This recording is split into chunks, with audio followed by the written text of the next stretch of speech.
On this episode of the Bronze Metalist podcast, we talk about Punishment for Decadence by Coroner.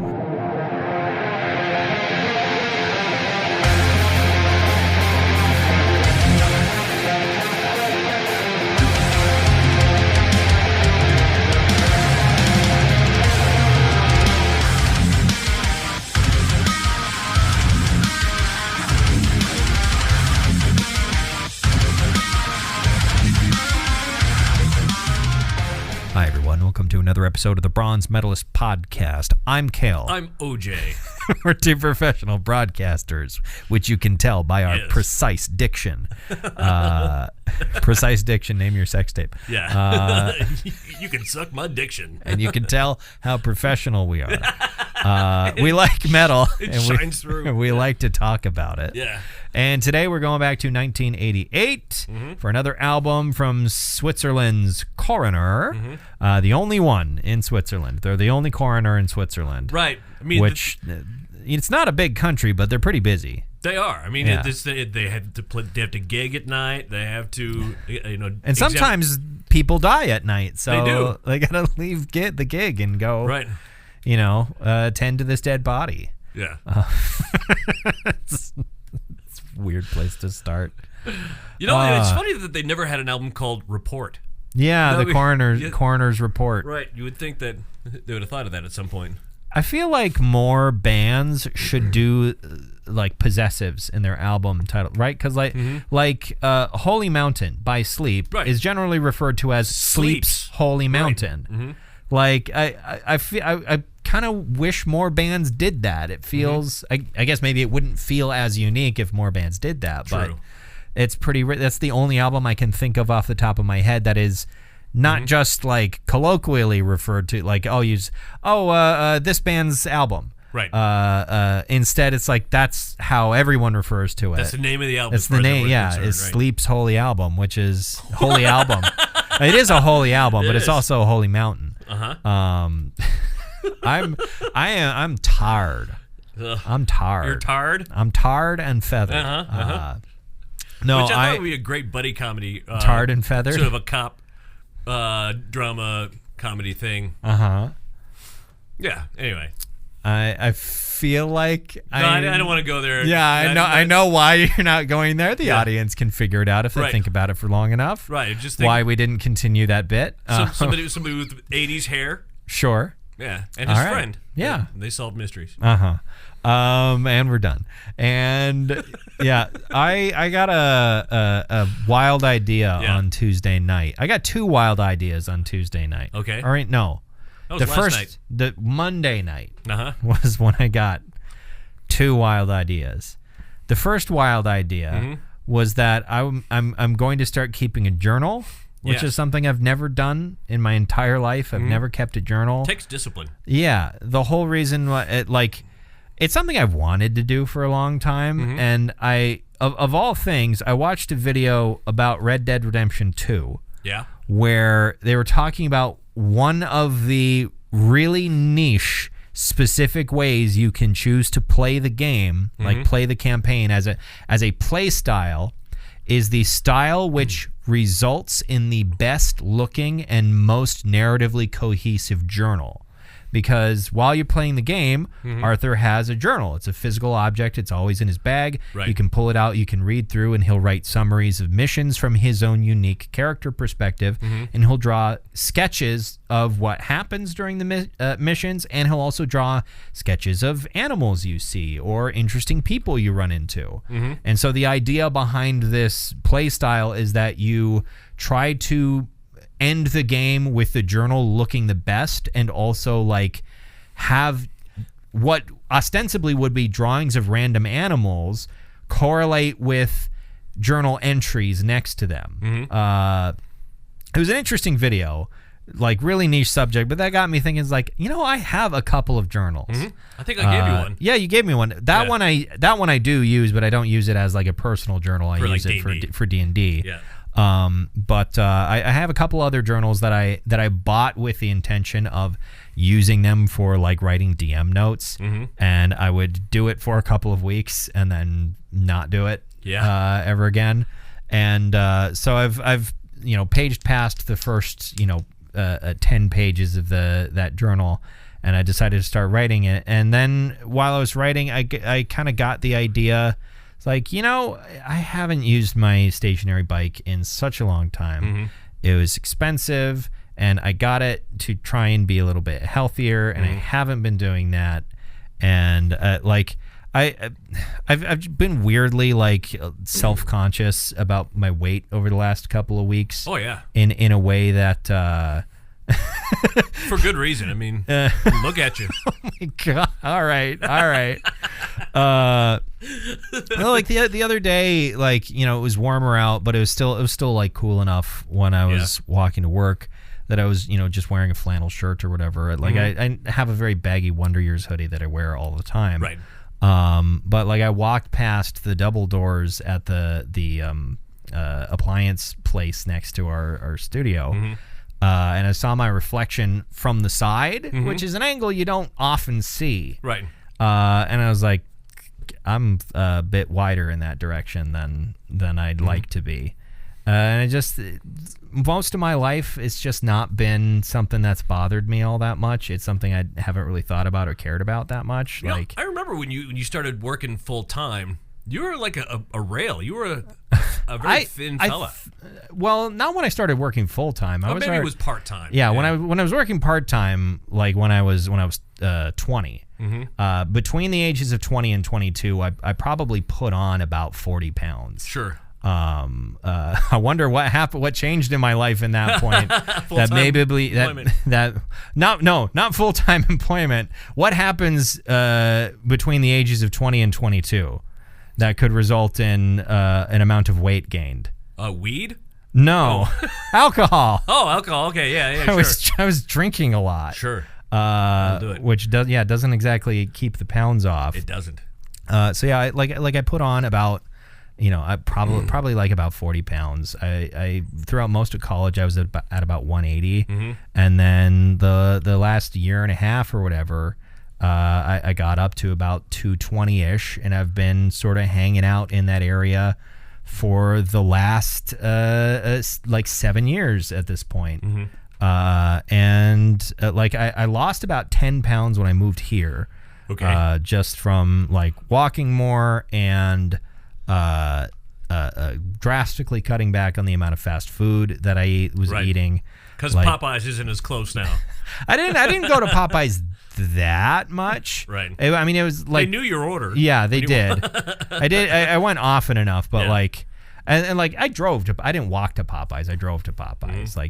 Popeyes is far enough, and also on a street that does not have a sidewalk. True. So I didn't walk to Popeyes ever, but it's just now that I have a much further walk to work, the idea of walking back here, then getting in my car and going to get food feels like a waste of time. Right. So you're eating at home. Yeah. So I eat at home a lot more. And what I eat at home is kind of a rotation of the same stuff week after week. So it's pretty stable. It's not healthy necessarily, but it's pretty stable. So I've maintained weight for a long time, and I just decided, you know what?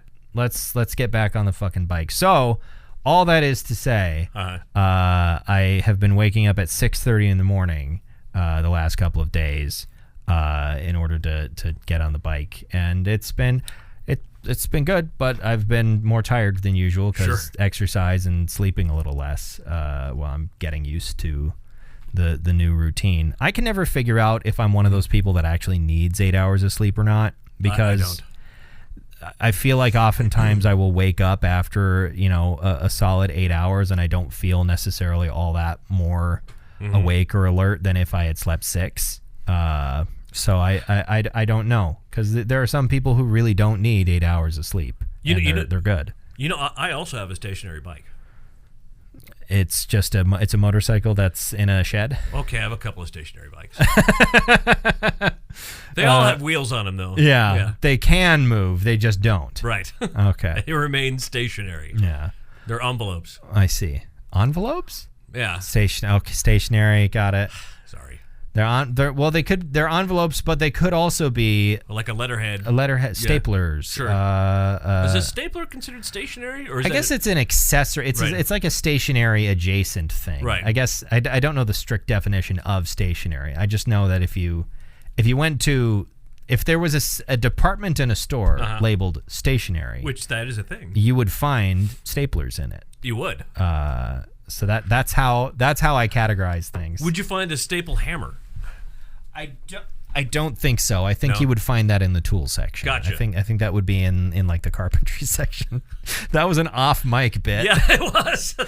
Talking about because right. We were talking about staplers I brought up staple hammers, right. Which is something that you weren't familiar with. It was a tool that my dad had, right, or has. He still has one, right. He's still with us. Yes, he is, despite his best attempt to cut off the tip of his finger last week. Sure. Or that was last week. Was that last week you did that? I think it was last weekend. Wow. I was hanging. I don't remember what day that was. My mom texted me and said that my dad had sliced open the tip of his finger. Your dad lost some weight. A very small amount of weight in a very specific place. Right. But yeah, that specific type of injury is one that he actually, to my knowledge, hasn't had a ton of. When it comes to like carpentry style injuries, with saws and whatnot, where that is concerned, it's usually been we accidentally hit him, he missed a nail or something. I don't think he actually nails stuff that often. It's usually screws, but. Stop it. No. Nope. No. But yeah, for as much like building stuff as my dad has done throughout his life, I don't know if he's ever had a particularly bad accident with a saw before. I think that's like number one. Wow. I was the type of person where in shop classes where eventually. And when I worked for summer theater as well, I would do this too. Where for me it was if I was using a table saw or something like that, I used a push stick. Okay. I'm if I don't have to have my hands close to the saw, right. I'm gonna use a push stick. Like I know modern table saws have that absolutely insane technology where somehow they can sense. Like if it has touched even a minuscule amount of flesh, it will destroy itself in a shockingly violent but safe manner. Right. Like it's so crazy how that technology works because when you see like a cutaway of like what's happening inside the saw, it's horrific. Right. But there's a quarter stick of dynamite. There might as well be. Like the way that the brake works and the saw drops down into it drops down into the table usually. Yeah. Like it breaks. It totally fucks the table saw. But you don't lose a finger or a hand or genitals. Right. No, Mr. Bond. I expect you to die. And then it just barely nicks his ball sack and then it breaks.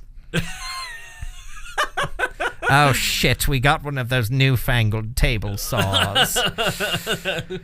Well, that was kind of we didn't have a plan B for slicing you in half from the bottom up. Wait till I tell everyone your table saw died scratching my balls.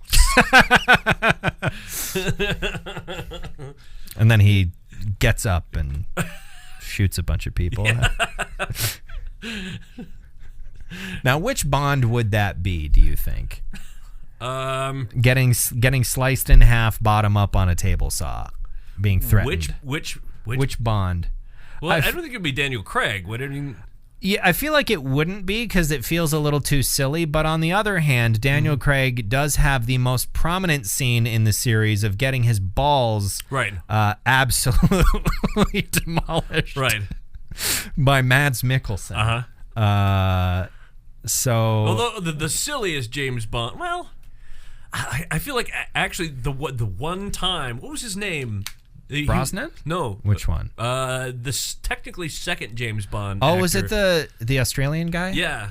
God, I can't remember his name. George Lazenby? George Lazenby, yes. Yeah. He was the silliest, I think, James Bond.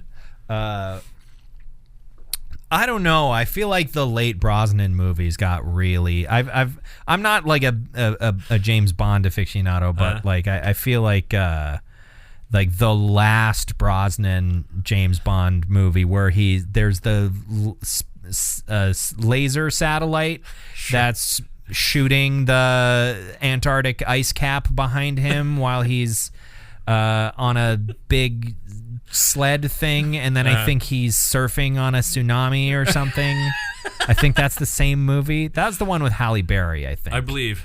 I don't remember. Came twice this year. Yeah. I don't remember what the subtitle was, but I know. I think that's one of the sillier super weapon endings of a Bond flick. The one where Christopher Walken was that Live and Let Die? I don't know. With Roger Moore as James Bond. I'm not sure. That was pretty silly. One of the few bits of like Bond trivia that I know is that oh God, one of the few bits of Bond trivia I know, and then I immediately forgot the person's name. I think he's Timothy Dalton. Oh sure, I think Timothy Dalton did like all of his own stunts. Yeah, and I believe the film's insurance crew despised him for that. Because it was like some, not quite as absolutely batshit insane as like Tom Cruise Mission Impossible shit, but there's a scene in one of his movies where Bond is dangling off of the skid of a helicopter pretty fucking high up, and Timothy Dalton actually did that. That was a little unheard of at the time. But yeah, now I've totally lost track and honestly lost interest in whatever insane shit they're doing for the next and I believe last Mission Impossible movie. Yeah, you know how they make those movies, right? Are they entirely structured around what crazy bullshit Tom Cruise wants to do? Exactly. Yeah, they drive around and talk about what nonsense fucking scene they want to set up, and then they get to writing the movie. The movie's not written yet. Honestly, I mean, for those movies, that's how you should do it. Yeah, I mean, and it works. Yeah, I mean, it's kind of like the plot of all the John Wick movies is just a vehicle for cool fight choreography. Right. That's all it is. Again, it works, and it works. Yeah, because it's what the movie's going for. It's what the movie's about. And at some point, I really want to watch The Raid. I think it's Indonesian movie. I think the Raid is an Indonesian film series with just absolutely top notch fight choreography. Like it's one of the movies that the guys who make the John Wick series have consistently cited as being like a major influence on like the way they go about making the movies. Right. Along with like Old Boy, which is another one I haven't seen. I haven't seen Old Boy. Or what? There was a recent movie, Monkey Man. Have you heard of this? Monkey Man? No, I'm not familiar with it. Now we're both on our phones. Yeah, we're both on our phones. This has got to be very interesting. This is going to be compelling. I'm trying to find The Raid to see if I was right about it being Indonesian. Yeah, that's with Dev Patel is in that. Okay, yeah, I've not seen that or heard of it. It's set in Indonesia. It was written and directed by a guy called Gareth Evans, who's actually Welsh, but he was based in Indonesia. Why do I know that name? What else has he done? He's probably done some other things. Let me see here.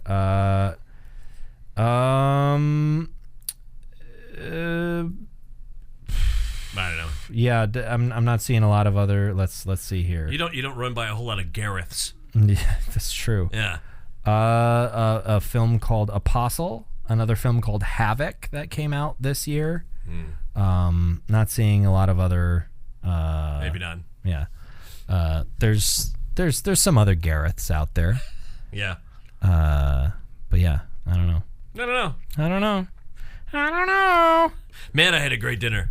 What'd you get for dinner? So, I was going to stop at my usual place where I'm a regular and do your human practice. Do my human practice, but then my digestive system was telling me we should go home, and so I did that, and then I thought, well, what I'll do is I'll just leave for Kale's house like an hour early, and then I'll stop at like Applebee's or something. Applebee's. So I had me the Bourbon Street. Okay. Steak. All right. It was on the outside. It was all spicy and sizzling. Okay. On the inside, it was red and juicy. All right. And I had some creamy garlic mash. Oh. And a summer shandy. Oh my gosh. It was very tasty. That sounds pretty good. Oh man. Oh boy, yum in my tum. Did you feel like family while you were there?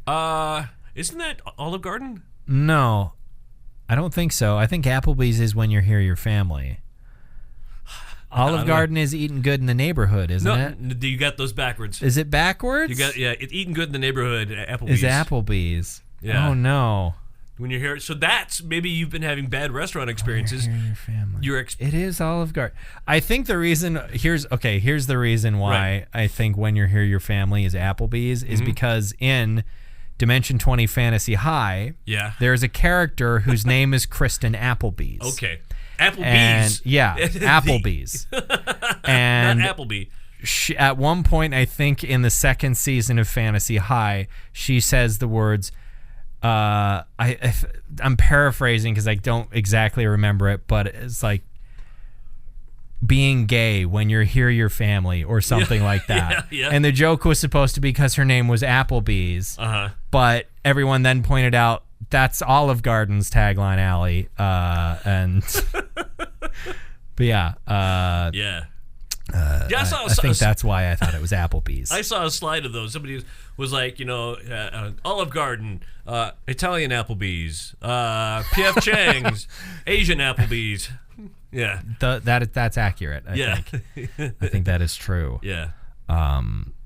Yeah. I'm trying to think if I've done anything lately other than just play Oblivion. Oh, I absolutely banged up my lower thigh on a piece of furniture because I've been trying to figure out how to best to keep my apartment cool with the air conditioning and everything. That one there, right? That the cat's sitting on. I can't. Yeah, you turn can't that turn direction, around, right? Exactly. But you know where I'm pointing. Yeah. It's a little end table. So anyway, I got up in the middle of the night to use the bathroom, and then I was like, it's a little warm. I want to check the temperature because I had the windows open. And for whatever fucking reason, despite the fact that I had the windows open, it was like 55 degrees outside. Right. The temperature inside had not changed since I had gone to bed. And so I went to close the windows because why bother having them open if it's not going to cool down at all? And I slammed the bottom, like the side of my lower thigh into the pretty sharp corner of that end table, and that was on early Sunday morning, and it still hurts. It's not bruised. I don't know. I guess I haven't looked at it too closely lately. Maybe it has finally bruised, but it definitely feels bruised. It hurts a lot. I'm in so much pain.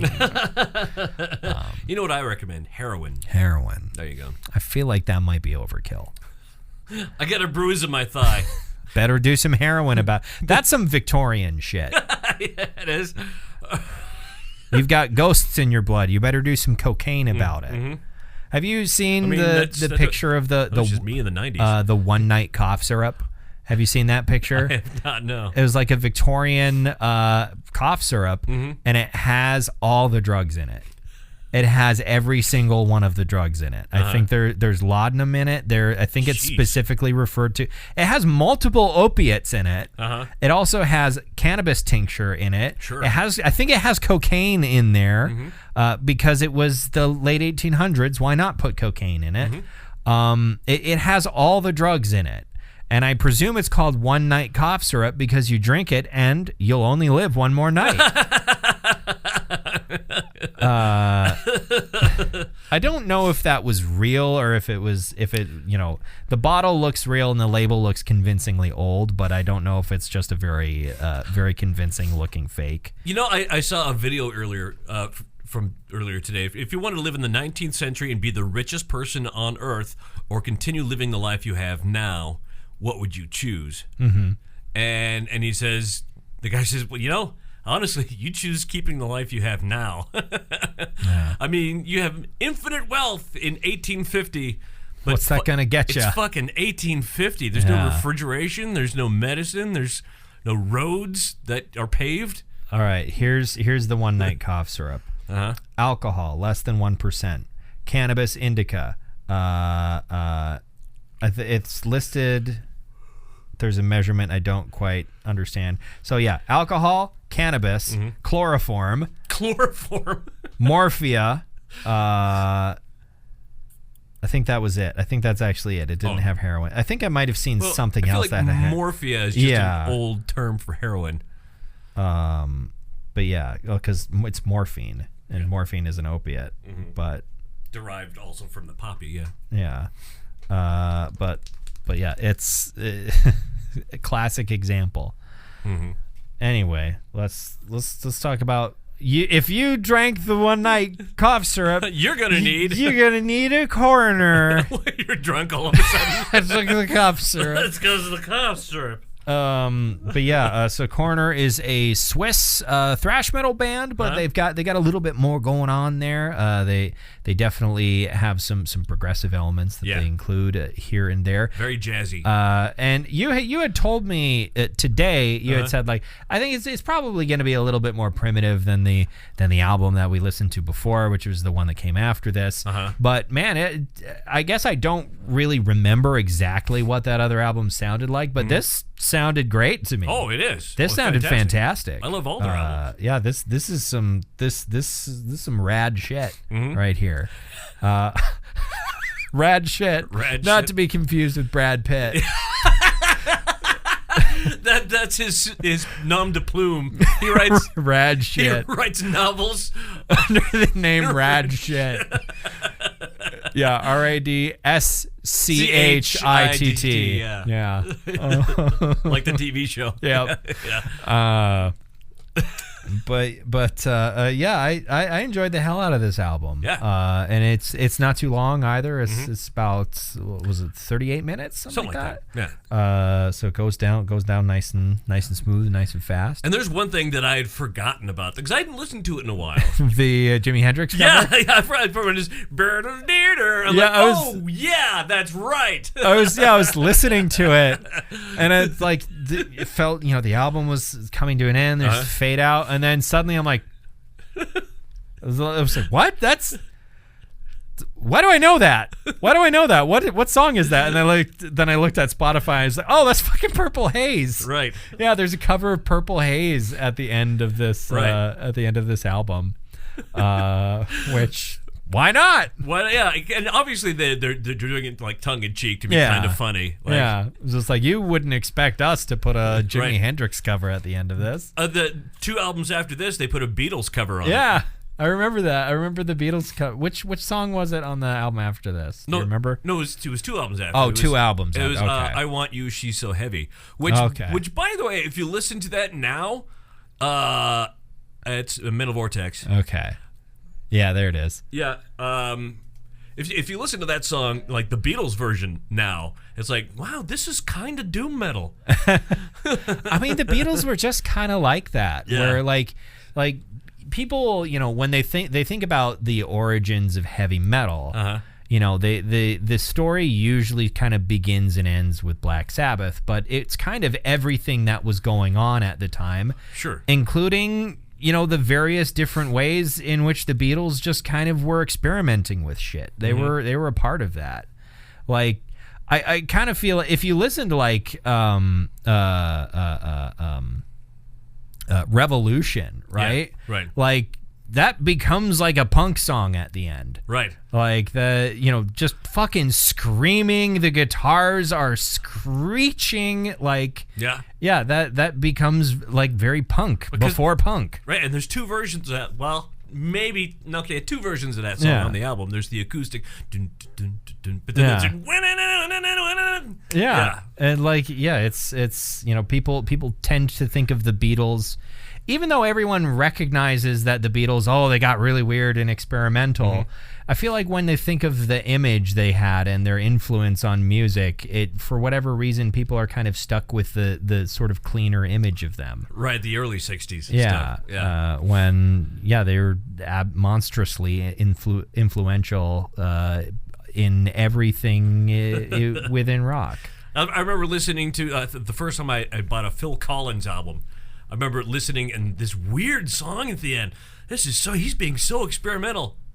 This is a Lennon McCartney, it says. This is a Beatles cover. Yeah. But yeah, enough about the Beatles. How about we talk about Coroner instead? Who? Yeah. Coroner. What if it was that movie? What was the movie called? Was it called Yesterday? Yeah. But instead of the Beatles not existing, Coroner didn't exist. How different would the world be? It'd be a different impact, I feel. The world would be different, but maybe not that different. Right. So if you don't know, Coroner, I think I tried to say at one point that Coroner is a Swiss metal band. Yeah. I think I did say it. I don't remember how far into the conversation we really got. So a lot of the members of the band, at least the original members of the band, started out as the roadies for Celtic Frost. And eventually sort of they started doing their own thing. Right. I found it kind of interesting. I don't remember seeing this in the notes for the album after this, No More Color, which we listened to. Right. I don't remember seeing this. That they were, at least at this point when this album recorded, they were all using like stage names. Ron Royce and T.T. Something, I can't remember. What's his last name? Tommy. I mean, his real last name is Vetterly. Yeah, but he wasn't using that. It was like James or some shit. Yeah, like, and then Marquis. Yeah, where their real names are Ron Broder, who plays bass, does vocals, Tommy Vetterly on guitars, and then Marky Edman on drums. Right. Which are very not they're not very Swiss names. Vetterly is closer, but that's the thing about Switzerland, though. Switzerland is really.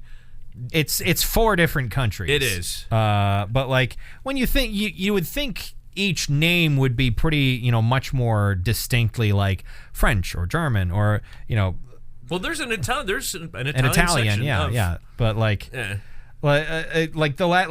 Edelman and Vetterly, I guess, are very. It's the first names that are weird to me, right? Because you don't expect. Broder's also very. Broder. The first, you just don't expect someone from Germany to be named Ron, I guess, right?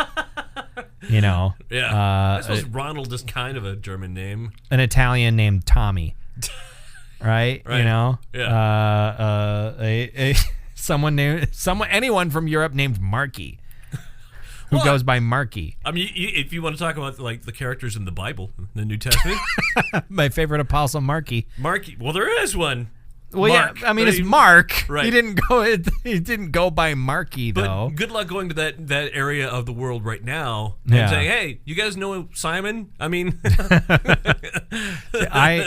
my favorite apostle is Pete. Pete. I love Pete the apostle. Pete, Marky, Johnny, or my favorite king of Israel, Dave. King Dave. King Dave of Israel. Great statue of that Dave. Yeah. Really, he was a really built guy. Really well built guy. Pete's friends called him Pedro occasionally. Yeah. Yep. All right. Coroner. You seen Josh? Josh. Yeah. It is still funny to me, like certain names in the Bible that you just don't expect to have been from the Bible. Tiffany. Right, that's an old name. Tiffany's an extremely old name. That's an example of what they call it. Tiffany is when something is, you think, feels anachronistic, but it's not. Right. Or John. Yeah, John. Just the name John. Right. Like it. it feels like it's both things. Like it only feels anachronistic for a moment, and then you're like, okay, but there are 8 million King Johns, stretching all the way back through history because of the Bible, right? Yeah, it's. We were talking about music at some point. Yeah. So Punishment for Decadence is their second full-length album. Right.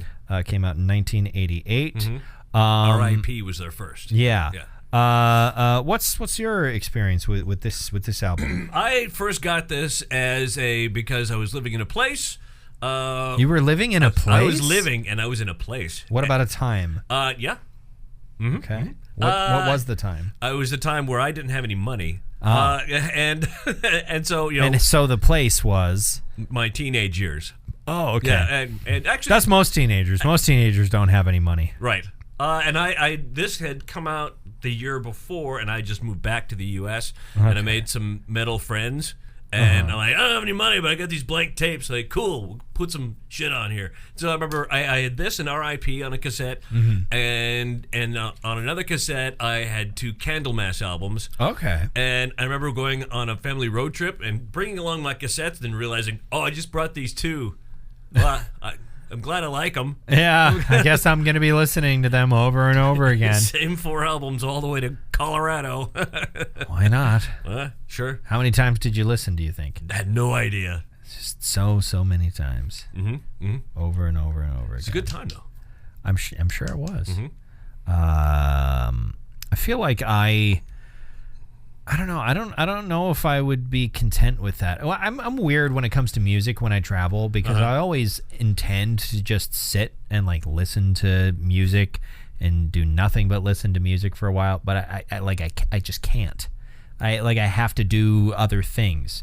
Like when there's nothing else to do, I feel like is the time when I least want to like just listen to music. It's weird. Like.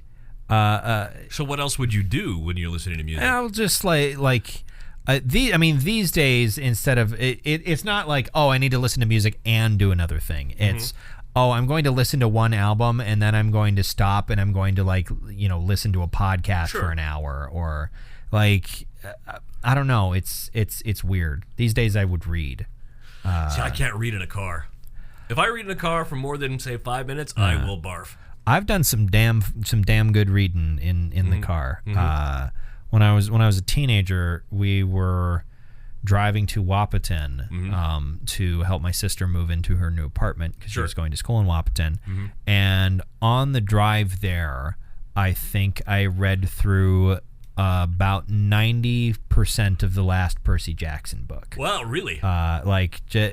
It's one of the fastest. It's. They're not super long books. They're they're for like teens, for young adults, for young adults. So like they're not super long books, and the text isn't super dense or anything like that. But I was kind of shocked when we got there, and I was almost done. I was like, wait, this was all in one sitting. Like it's one of the most I've like ever read in a single sitting before. Maybe that's what I'm going to do when I get home. Do some reading? Do some reading. There you go. Hell yeah. I've been doing lots of reading, over the last couple of years. I got some stories I got to catch up on. Yeah, you got to catch up on your stories. Nobody come in here. I read my stories. I'm reading my stories. I'm almost done with Dune Messiah at the moment. No, not Dune Messiah, Children of Dune. Dune Messiah was the one before the one I'm reading. They'll have weird subtitles like that. I think I might stop at Children of Dune. When did Frank stop writing them?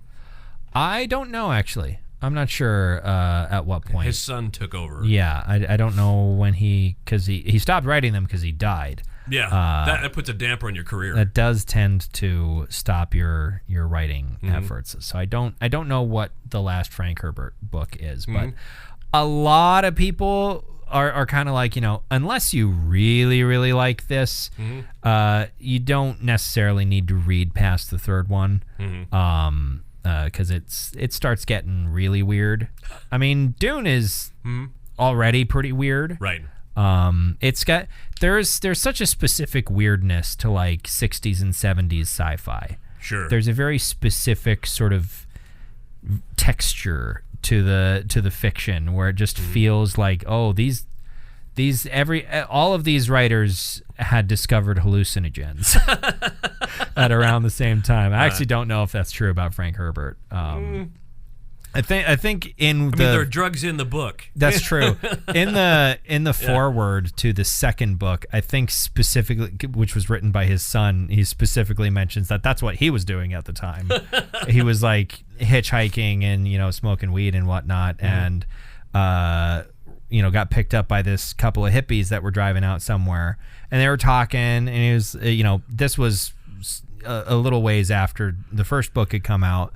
And they got to talking or whatever, and he was talking about what his dad does.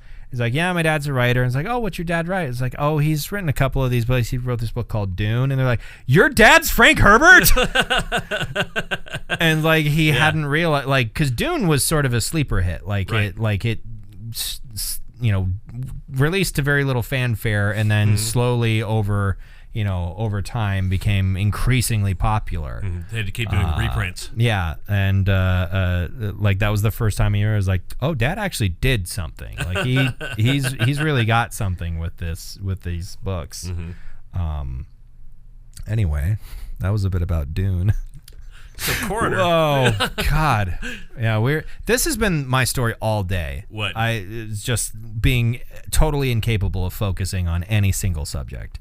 Oh, I know, but the thing is that has been the nature of my week, because we have no third person on staff. Yeah, it's just the two of us. And so things come in. It's like, do I do this, or should I? What am I supposed to do here? I don't know. Check the email. What's supposed to happen with this? Nobody's talked to me about it. Yeah, it's just been like disorganized. Right. And this is the week that I decided to, change my schedule and get up early and do an exhausting activity. Right. So yeah, I had no ability to focus today. Right. And that has carried over into this. So this album's a lot of fun. Yeah, it is. It's there was not a moment I didn't enjoy on this album. I thought I was really impressed by the musicianship as well. They're all great musicians. Yeah, like Tommy Vetterli is a fantastic guitar player. Yes. I was impressed with the speed especially. Very, very fast player. To the degree that we can kind of skip ahead to favorites, because I wasn't able to find enough review information to really average out a score. But I put Arclight as my favorite. Not that I had any problem with the vocals, but it is a good instrumental. But the instrumental is fantastic, and I was just kind of I was so impressed with the guitar playing. It was really, really, really well done. So yeah, I put Arclight as my favorite, because it was awesome. That's how I would describe this album. This album's awesome. It's rad. It's rad shit. It is rad shit. What's your favorite song on the album? Masked Jackal is my favorite song on the album. The second track. Yeah. Hell yeah. That's a great song. So, I guess despite having talked about this album for probably a total of 3 minutes in this 42-minute episode so far, what medal do you bestow upon this album, Masquerada de Chewbacca? For me, it's a gold. Yeah, I'd give it a high silver. I mean, it's one of the ones that's like I really enjoyed it, but it's my enjoyment of it wasn't particularly deep or anything like that. It was just kind of like, hell yeah, this is great. Yeah. And there wasn't anything on it that made me go like, stop it. Right. The way that there was with the Sleep Token album from the other week. Quit doing that. Fucking move on. I didn't have to yell at the artists through the ether, or like the band that these guys were roadies for, Celtic Frost. Yeah, there were. It's ironic to me that they were roadies for a band that has a much bigger reputation than them, despite the fact that they are, in my opinion, far better musicians. Yeah. You're not wrong. I mean, you listen to early Celtic Frost or even like Hellhammer stuff, and clearly these guys just found these instruments. Yeah. Decided to start recording themselves. Around. Right. We could do something with those. Oh God. Yeah. As is per usual, I don't know what I want to talk about next week. All right. we'll figure that out. I think I had some ideas about something, but I've already forgotten them. So we'll revisit that. All right. Later. So I know what's going to happen is it'll be next Wednesday morning, and you're going to go, oh yeah. This is the one. I decided it 2 seconds ago, based on nothing. Yeah, we'll figure something out. I'll figure something out. Until then, why don't you go ahead and subscribe to our feed on whatever podcast service you use to listen to us, or you can. That's the one thing you can do, actually. Do that. We're not really on the social medias. Not anymore, no. I mean, I still post to Facebook, but I haven't ever looked at it, and I'm not going to start doing it. But or you can text message Cale personally at area code 701. No. Okay. 999-999-9999.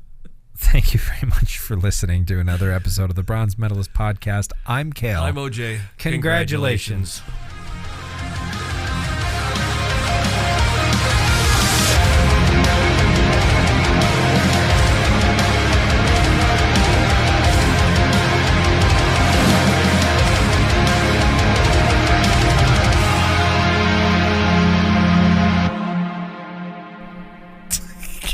That's what that deserved. That's what that episode deserved. That's what that episode deserved. That's all the gong it deserved. Even our delivery there at the end. Congratulations.